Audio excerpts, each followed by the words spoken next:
तो हम स्टडी कर रहे थे कार्बोहाइड्रेट्स। कार्बोहाइड्रेट्स को हमने डिफरेंट फॉर्म में स्टडी किया था। उसमें हमारे पास क्लासिफिकेशन थी। मोनोसैकराइड्स हमने स्टडी किए थे, हमने ओलिगोसैकराइड्स स्टडी किए थे। हम जो है वो अब पॉलीसैकराइड्स स्टडी करेंगे। मोनोसैकराइड में हमने जो है वो ग्लूकोज फ्रक्टोज स्टडी किया था, राइबोस डीऑक्सी राइबोस स्टडी किया था। इसके बाद हमने स्टडी किया था स्ट्रक्चर के बारे में ओलिगोसैकराइड्स में। उसमें हमने माल्टोज स्टडी किया था, माल्टोज के अलावा लैक्टोज स्टडी किया था, सुक्रोज को स्टडी किया था। अब हमारी जो स्टडी है वो पॉलीसैकराइड्स की है। पॉलीसैकराइड्स, जिसमें पॉलीसैकराइड्स होते हैं जिसके अंदर कि मोर देन 10 और मोर देन 10 मोनोसैकराइड यूनिट्स होते हैं। जब उनको आप हाइड्रोलाइज करते हो तो वहाँ पे large number of monosaccharide units वहाँ पर रिलीज होते हैं। May be in the form of glucose हो सकता है या कोई और फॉर्म के अंदर हो सकते हैं। तो उसमें एक ही तरह के यूनिट भी हो सकते हैं, उसमें जो है वो डिफरेंट काइंड के यूनिट भी हो सकते हैं। तो इसको अब हम स्टडी करेंगे पॉलीसैकराइड्स के अंदर। दो हमने स्टडी करने हैं। तो सिलेबस में आपके दो हैं, एक तो स्टार्च, एक सेलुलोज। तो स्टार्च एंड सेलुलोज का हम स्टडी करेंगे।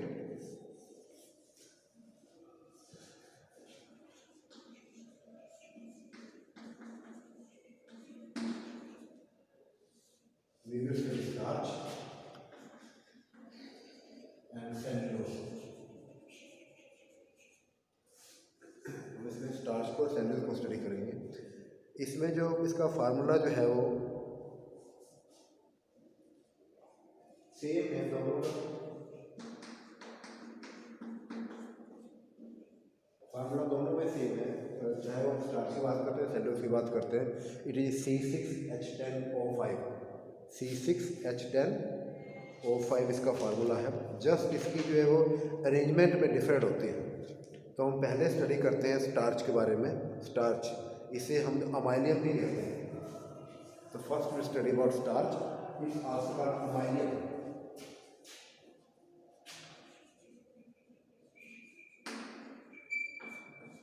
अमाइलियम भी इसका जो है वो नेम है। तो जो स्टार्च है बेसिकली हमारे पास रिजर्व फूड मटेरियल की फॉर्म में होता है। जो रिजर्व फूड मटेरियल होता है ह्यूमन डाइट के अंदर इसकी रिक्वायरमेंट होती है।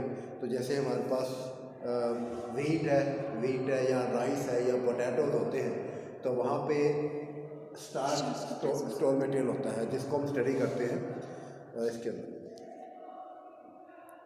तो इसकी जो शेप और जो साइज़ है ग्रेन्यूल की, वो डिपेंड करती है आपके पास जिस टाइप का फूड मटेरियल होता है उसकी ग्रेन्यूल की साइज जो है डिफरेंट हो जाती है।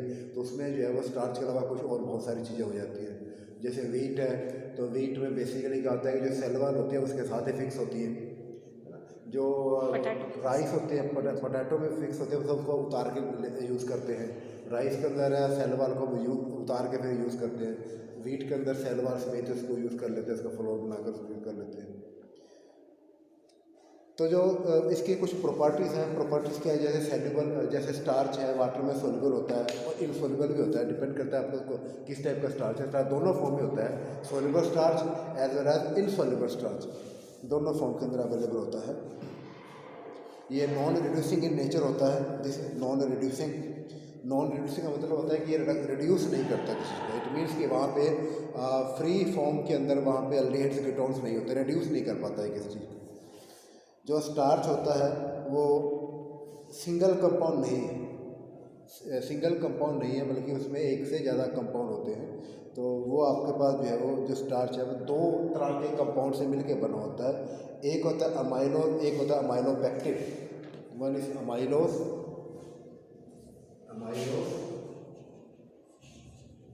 And second amylopectin. Amylose and amylopectin, इसमें सिंगल कंपाउंड नहीं होता। This is mixture of these two compounds. Starch में दोनों होते हैं, अमाइलोज होता है, अमाइलोपेक्टिन होता है। जो अमाइलोज होता है वो डीप ब्लू कलर देता है विद आयोडीन, जबकि जो कि डिसअपियर हो जाता है जब हीट करते हैं, बट रीपेयर ऑन कूलिंग पे रीपेयर हो जाता है। अमाइलोपेक्टिन जो होता है that gives red to purple colour with iodine solution. Basically इसमें हमारी जो स्टडीज़ हैं वो स्ट्रक्चर पे ज़्यादा है, स्ट्रक्चर किस तरीके से इसका होता है, और इसमें ज़्यादा उसके अंदर नहीं होती। तो जब तक स्ट्रक्चर की बात करते हैं तो फार्मूला तो ये आपके पास आएगा C6H10O5N होता है, जिसमें N जो होता है वो कहीं भी वेरी कर सकता है, 200 to 300 या इससे भी ज़्यादा हो सकता है। इसमें जो मोनोसेक्राइड यूनिट जो होती हैं, तो आपके पास जो अमाइलोज है, अमाइलोज को जब आप हाइड्रोलाइज करते हैं तो आपके पास ये कन्वर्ट होता है। जब आप इसकी हाइड्रोलाइसिस करते हैं तो आपके पास ये कन्वर्ट हो जाएगा जैसे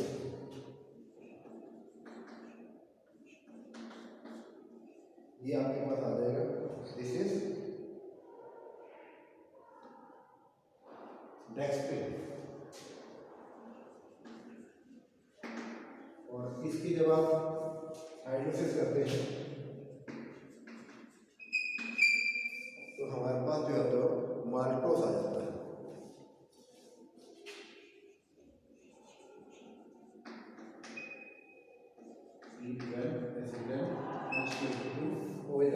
माल्टोस माल्टोस हमारे पास डाइसैकेराइड्स है। माल्टोस की जब आप हाइड्रोलाइसिस करते हैं ग्लूकोज में, अगर हम स्टार्च को मुंह में लेते हैं, उसको चबाते रहते हैं बार बार, तो उसके अंदर उसमें जो है वो उसकी जो हाइड्रोलाइसिस होती है वो डेक्सट्रिन में कन्वर्ट होता है और अल्टीमेटली वो माल्टोस में कन्वर्ट हो जाता है।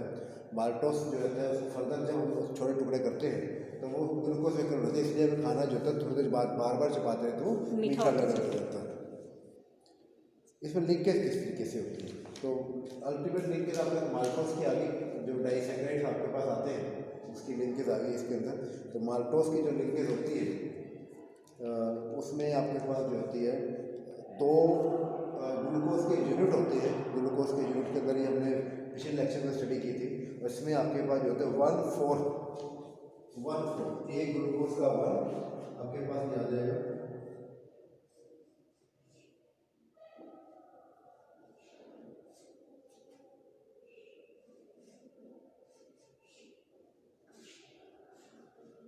इस तरीके से आपके पास लिंकेज आती है 1/4, this is first and this is number 4, 1 2 और इसमें 1/4 आपके पास जो है वो इसमें कॉरस्पॉन्डिंग ग्रुप्स आ जाएंगे, H OH और CH2 इस तरीके से आ जाएंगे। तो इसमें ये वाली जो लिंकेज है इसके अंदर 1/4 लिंकेज से आपके पास माल्टोस बन जाता है ग्लूकोज। और दूसरे ग्लूकोज के अंदर जो पायरानोस फॉर्म है ग्लूकोज की दूसरे ग्लूकोज की, तो एक ग्लूकोज का फर्स्ट दूसरे ग्लूकोज का फोर्थ यूनिट जोड़ के आपके पास एक चेन बना देते हैं और ये आपके पास इस तरीके से बनती चली जाती है। आपके पास ये है वो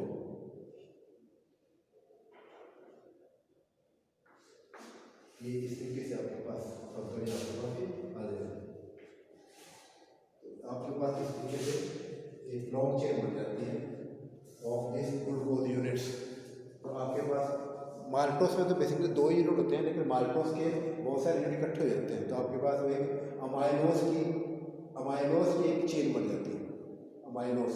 तो आपके ग्लूकोज इकट्ठा हो गया, 2 ग्लूकोज बन गया, माल्टोस बन गया और ग्लूकोज की लंबी चेन बन गया, आपका अमाइलोस में कन्वर्ट हो जाता है। तो इस तरीके से अमाइलोस की आपका यूनिट आ जाती है।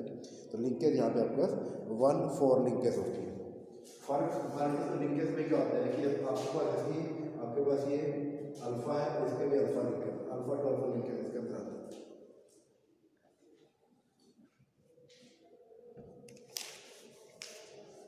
जो दूसरा इसमें पॉइंट है वो है अमाइलोपेक्टिन का। जो दूसरा कंपाउंड इसका होता है अमाइलोपेक्टिन का। अमाइलोपेक्टिन जो होता है जब आप उसकी हाइड्रोलाइसिस करते हैं तो आपके पास ग्लूकोज के यूनिट आते हैं, the same way as in case of this amylose में भी आपके करते हैं ग्लूकोज यूनिट आते हैं। अमाइलोपेक्टिन के अंदर भी ग्लूकोज के यूनिट होते हैं। अमाइलोपेक्टिन में जब हाइड्रोलाइसिस किया आपने तो आपके पास ग्लूकोज के अंदर कन्वर्ट हो जाता है। इसमें नेचर ऑफ लिंकेज कैसी होती है, तो अमाइलोस की तरह से इसमें जो है वो बीटा लिंकेज होती है, वो ये आपके पास इस टाइप से लिंकेज आ जाती है, ये दिस टाइप ऑफ लिंकेज।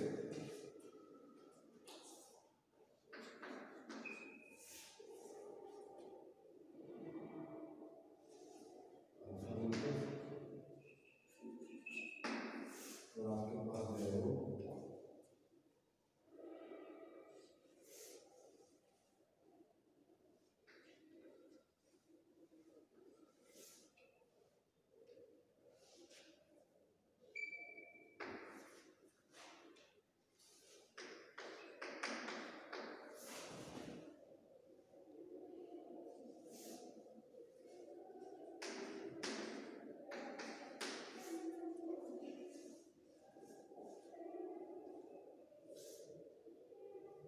ये आपके पास है C12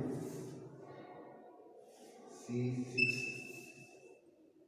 अल्फा लिंकेज।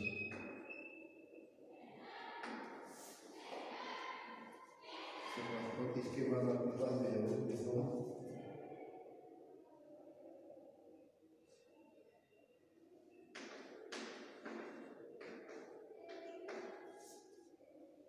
ये जो आपके पास है this is C12 C6 alpha linkage. आपके पास जो है वो ये वाली लिंकेज इसमें C1 C4 लिंकेज होगी एज है जैसे यहाँ पे होती है। और ये आपके पास ये जो लिंकेज होती है ये आपके पास होता है, ये आपके पास यूनिट बन जाता है अमाइनो पैक्टिन का। और इसके बीच में दोनों के बीच में आपके पास ये लिंकेज आती है। इस चेन की जो है वो C1 का और इस चेन का जो है वो C6 इसके बीच में लिंकेज होती है। आपके पास जो ये लिंकेज इसमें डेवलप हो जाती है अमाइलोज एंड अमाइलो पैक्टिन के अंदर। तो अगर इसे हम सही तरीके से शो करना चाहें तो आपको इस तरीके से आ जाता है कि इसको हम पिक्चर में शो कर देते हैं।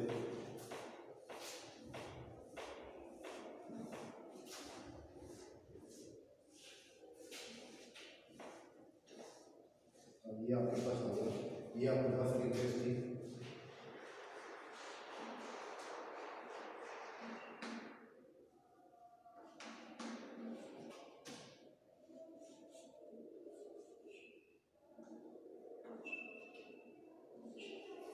ये इसके अंदर यहाँ पे जो आपके पास होता है ये आपके पास होगा।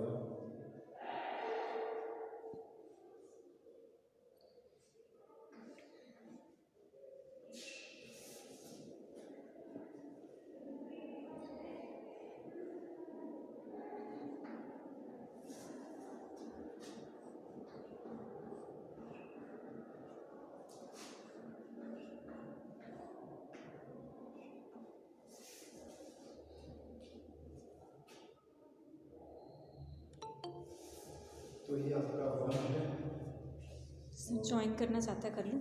हाँ ये आपके लिए 5 है, ये आपके पास 6। इस टाइप से आपके पास जो है एक तो ये चेन आपके पास आ गई, ये आपका मार्को से यूनिट आपके पास आ गई, ये मार्को से यूनिट है। और ये आपका 1 और 6 इस तरीके से आपने कनेक्ट हो गया। इसका 1 और इसका 6 ये यूनिट आपके पास चेन बन जाती है। तो आपके पास ये जो है लॉन्ग चेन बन जाएगी जो कि अल्टीमेटली जो है वो स्टार्च में कन्वर्ट हो जाएगी, स्टार्च के अंदर। तो स्टार्च में आपके पास इसमें दो तरह की लिंकेज होगी, एक 1-4 लिंकेज है जो कि माल्टोस बनाती है, एक इसके अंदर 1-6 लिंकेज है विद डिफरेंट चेन्स के अंदर है। तो जो आपके पास जो है वो इसको चेन्स ऑफ ग्लूकोज की सर बस 1-6 लिंकेज ही बोलेंगे उसको। 1-6 लिंकेज डिफरेंट चेन के अंदर सेम चेन में 1-4 लिंकेज है। हाँ जी सर। और डिफरेंट चेन के साथ आपके पास एक लिंकेज है 6, ज़्यादा नहीं, एक ही जगह कनेक्ट होती है, बाकी हर एक हो जाती है। तो आपके पास ये चेन हो जाती है स्टार्च। ये आपका स्टार्च था। फिर आता है हमारे पास सेलुलोज। सेलुलोज जो है वो बेसिकली आपका प्लांट मटेरियल है, प्लांट सेल वॉल का पार्ट होता है। फार्मूला वही है C6H10O5 एंड इस तरीके से आ जाता है। फ़र्क सिर्फ इतना है इसके अंदर स्टार्च के अंदर सेलुलोज के अंदर कि स्टार्च के अंदर आपके पास जो है मल्टीपल लेयर्स होती हैं, मल्टीपल लेयर्स इसके अंदर आपके पास आती हैं। लेकिन सेलुलोज में मल्टीपल लेयर्स नहीं होती। सेलुलोज के अंदर सिर्फ एक ही चेन है ग्लूकोज की, ओनली 1 चेन। तो आपका जो सेलुलोज है जब आप इसे एनालिसिस करते हैं तो आपका ग्लूकोज होता है, ग्लूकोज। तो आपके पास वो ग्लूकोज के अंदर जो है वो कन्वर्ट हो जाता है। यू गोटे सेलुलोज जब इसके एनालिसिस करते हैं तो आपका सेलुलोज में कन्वर्ट होता है। सेलुलोज जो है अल्टीमेटली ये ग्लूकोज के अंदर कन्वर्ट हो जाता है। तो आपके पास लॉन्ग चेन आ जाती है, यू गोटे लॉन्ग चेन हो गई। फ़र्क इतना है, स्ट्रक्चर के अंदर थोड़ा सा डिफरेंस आता है कि स्ट्रक्चर आपके पास का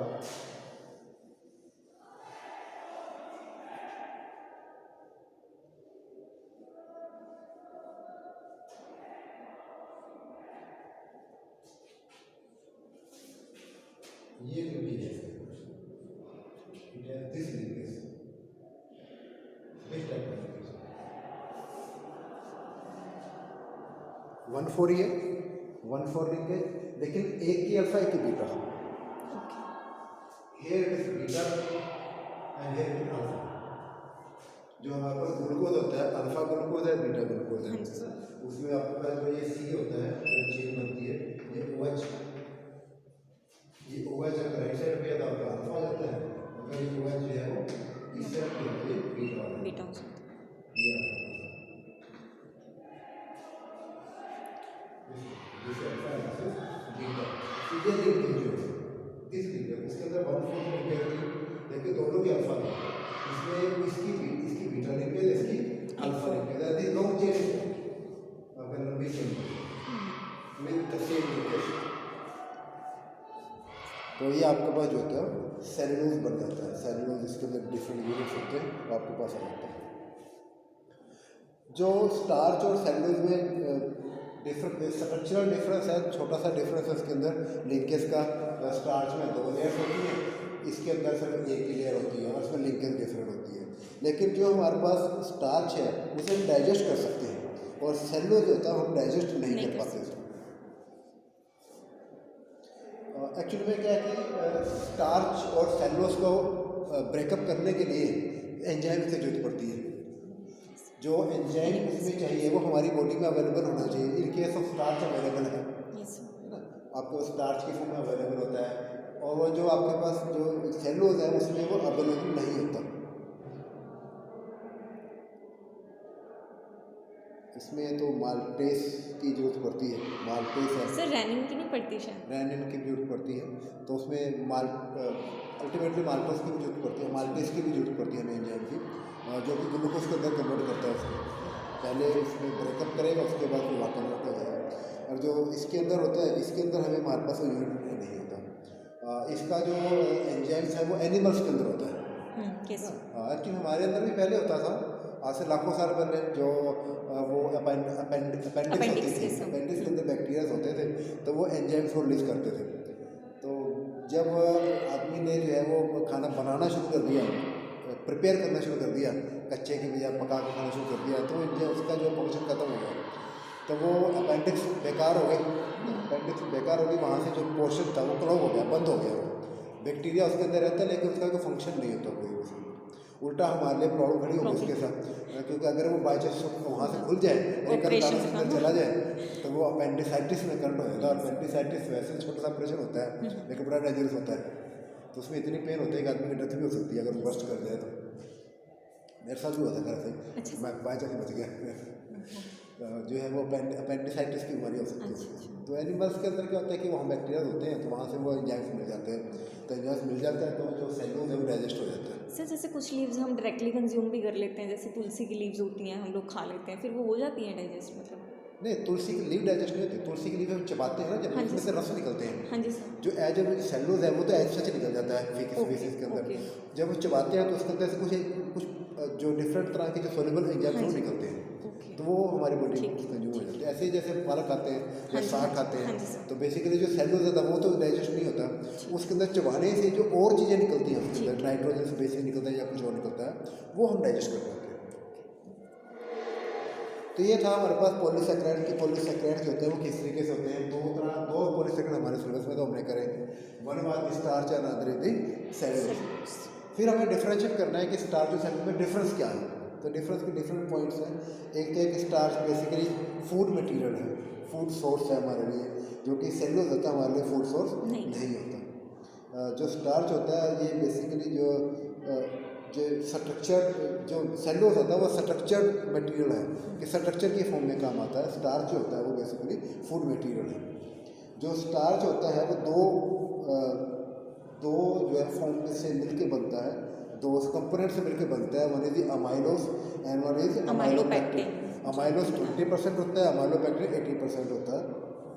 जो सेलुलोज होता है वो सिंगल कंपोनेंट से मिलकर बनता है, एक लॉन्ग चेन हो जाती है। जो अमाइलोज और अमाइलोपेक्टिन होते हैं वो जो होते हैं